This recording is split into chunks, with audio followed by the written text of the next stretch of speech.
आणि थेट जाऊया, सुरेश धस बोलतात।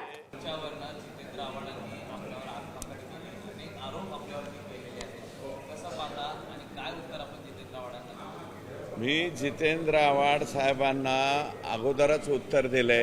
मुळात परभणीची ही घटना झाल्याच्या नंतर मी स्वतः पहाटे 2:30 वाजता त्या सोमनाथ सूर्यवंशी हे माझ्या आष्टीचे नगराध्यक्ष आहेत, वडर समाजाचे, त्यांचे ते नातेवाईक आहेत। नातेवाईक असल्यामुळं मी त्यांना तिथं भेटायला गेलेलो आहे। विजय वाकोडे साहेब यांच्या कुटुंबियाची भेट घेतली। तिथे रवी सोनकांबळे साहेब, माजी महापौर यांची आणि जवळपास 500 ते 600 लोकांची भेट मी त्या ठिकाणी घेतली आणि त्यांचं सांत्वन करण्याचं काम मी स्वतः तिथं जाऊन केलेलं आहे। बाकीच्या लोकांनी कोणी केलंय का नाही मला काय माहिती नाही।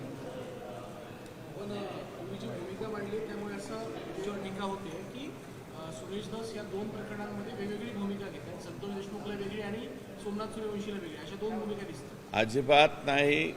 प्रत्येक मोर्चामध्ये मी संतोष देशमुख यांची जी बाजू मांडलेली आहे तेवढ्याच प्रखरतेनं सोमनाथ सूर्यवंशी यांची सुद्धा बाजू परखडपणे मांडलेली आहे।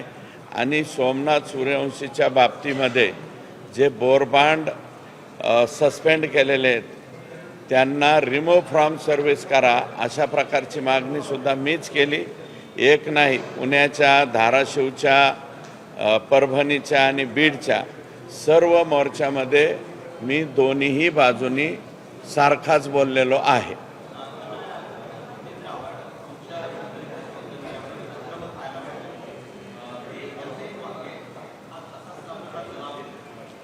हे पहा, जे त्या ठिकाणी मोर्चेकरी होते, मोर्चेकऱ्यांच्या संमतीने मोर्चा मिटवणं योग्य का अयोग्य? जर अयोग्य असेल तर जितेंद्र आव्हाड म्हणते ते जितेंद्र आव्हाडांना फक्त राखेल टाकायचाच धंदा कळतो का?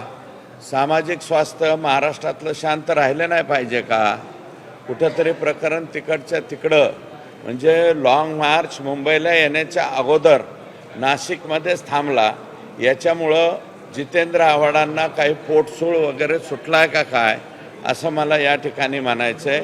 आणि जितेंद्र आव्हाड साहेब, तुम्हाला स्वतःला वाटत असेल की तुम्हीच फक्त फुले शाहू आंबेडकर वादाचे ठेकेदार आहात, तसं नाही। आम्ही सुद्धा त्याच विचाराचे आहोत, त्याच विचाराने चालतो आणि हे कुठंतरी प्रकरण थांबलं पाहिजे।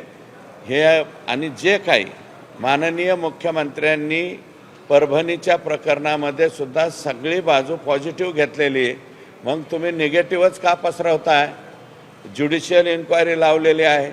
सोमनाथच्या जे संबंधित पोलीस होते ते सर्वच्या सर्व सस्पेंड केलेले आहेत आणि माझं वाक्य कालचं जे दाखवलेलं आहे ते मोडून तोडून दाखवलेलं आहे। मी म्हणलो होतो की जे व्हिज्युअलमध्ये दिसत आहेत त्या पोलिसांच्या वरती सस्पेन्शनची कारवाई करा, परंतु जे व्हिज्युअल्समध्ये दिसत नाही, ज्यांचा लाठीचार्जशी संबंध नाही, अशा काही पोलिसांना थोडंसं माफ करा, एवढंच त्या ठिकाणी मी बोललेलो आहे। माझं पूर्ण वाक्य न घेता अपूर्ण वाक्यावरती ते मला वाटतं कालपासून ट्रायल चालू जात आहे।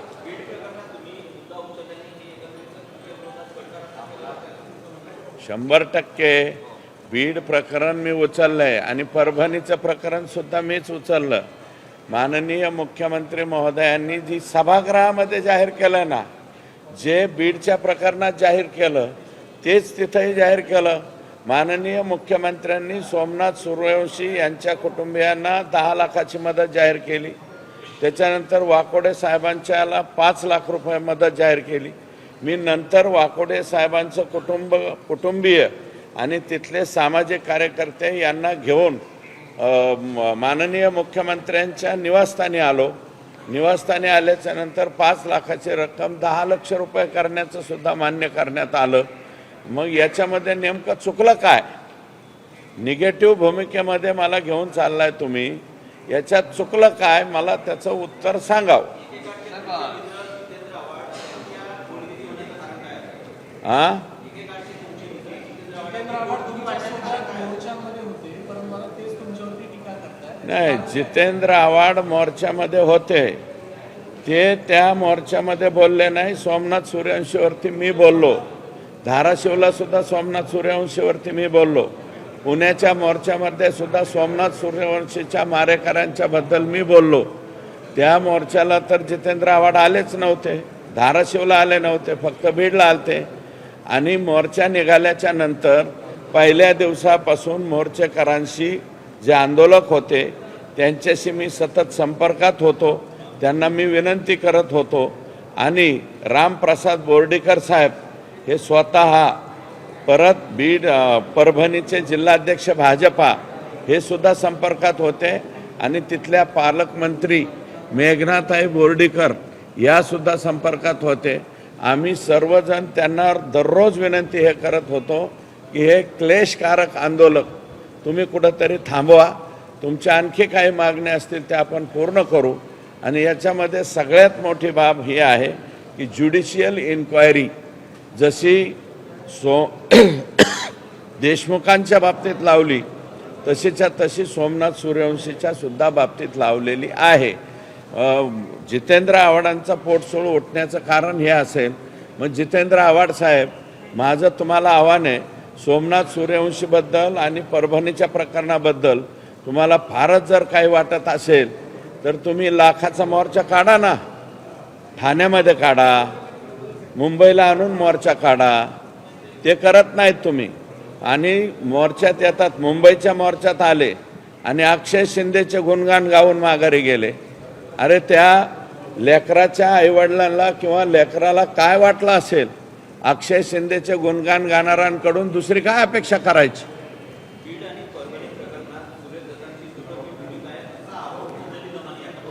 अहो, माझी दुटप्पी वगैरे नाही, एकच टप्पी आहे.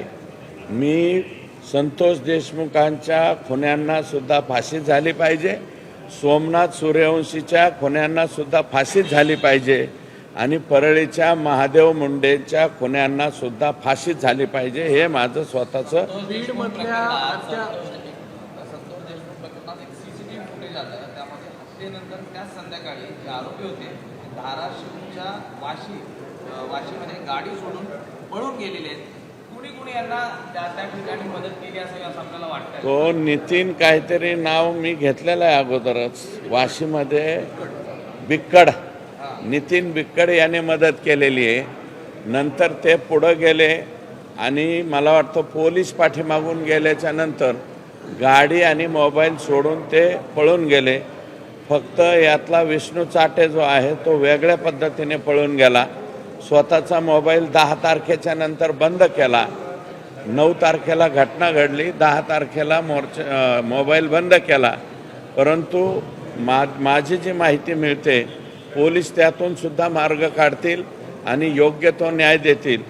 याच्यामध्ये बीडचा तपाससुद्धा SITचा अतिशय योग्य चाललेला आहे आणि परभणी प्रकरणाचा सुद्धा तपास योग्य चालला आहे असं माझं मत आहे. महादेव मुंडे हत्या प्रकरणाच्या संदर्भात काय अपडेट आहे? तुम्ही मागणी महादेव मुंडे प्रकरणामध्ये सुरुवातीला ते 15 महिने तपासच झाला नाही. मी मुद्दा उपस्थित केल्याच्या नंतर बीडच्या SPंनी त्या ठिकाणी चौकशी समिती लावली आणि अंबाजोगाईचे DYSP यांच्या अध्यक्षतेखाली LCBची सर्व टीम त्यांना दिली आणि ज्या दिवशी ही ऑर्डर काढली त्या दिवशीपासून 12 ते 15 लोक परळीमधले फरार झालेले आहेत आणि ते जे फरार झालेले आहेत त्यांच्या पाठीमागे पोलीस लागलेत. आणि माझं मत आहे महादेव मुंडेच्या प्रकरणामधले आरोपी फार लवकर अटक होतील अशी आशा आता निर्माण झालेली. शेवटचा प्रश्न, बीडमध्ये 127 शस्त्र धारकांवरती पोलिसांनी कारवाई केली आहे आणि त्यांचे जे परवाने आहेत ते रद्द करण्यात आले. तुम्ही सातत्याने माझं तर म्हणणं आहे बीड जिल्ह्यातले 1200च्या 1200 परवाने रद्द करून टाकावेत. कशासाठी पिस्तूल लागतात? आम्ही आता 5-5 टर्मचे आमदार झालो आम्ही अजून पिस्तूलला अर्जसुद्धा नाही केला. आम्हाला पिस्तूल बी नको, बंदूक बी नको, काहीच नको. कशासाठी लागतं त्यांना? मिरवायला आणि लोकांना धाक दाखवायला. आणि हे असे गुंडांच्या टोळ्या, हे राख वाळू या राखाच्या हे जे लोक आहेत, माफिया, राख माफिया, वाळू माफिया, त्याच्यानंतर शिरसाळासारख्या गावामध्ये गायरान माफिया, कोणाच्या बी दुसऱ्याच्या जमिनी लाटायच्या. कोणाची पण मेजर चौकातली जागा दिसली की ही जागा आमचीच मानायची. याच्यासाठी पिस्तूल पाहिजेत का? मला वाटतं 1200 पैकी 600 तर पिस्तूल हे परळी मतदारसंघातलेच असावेत. 1200 पैकी 600 पिस्तूल परळी मतदारसंघातले. आका आणि आकाच्या भागातलेच आहेत, बाहेरचे कमी आहेत.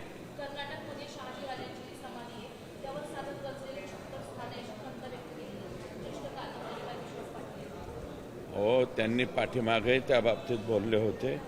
निश्चितपणे सगळे लोक मिळून त्याच्या बाबतीतला विचार आम्ही करू. हे आज नाही, विश्वास पाटील यापूर्वी बोललेले आहेत, हे माझ्या कानावरती आहे.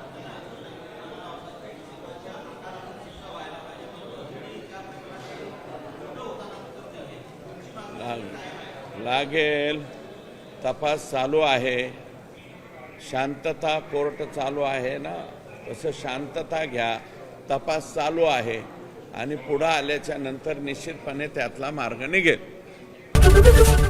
एबीपी माझा, उघडा डोळे बघा नीट.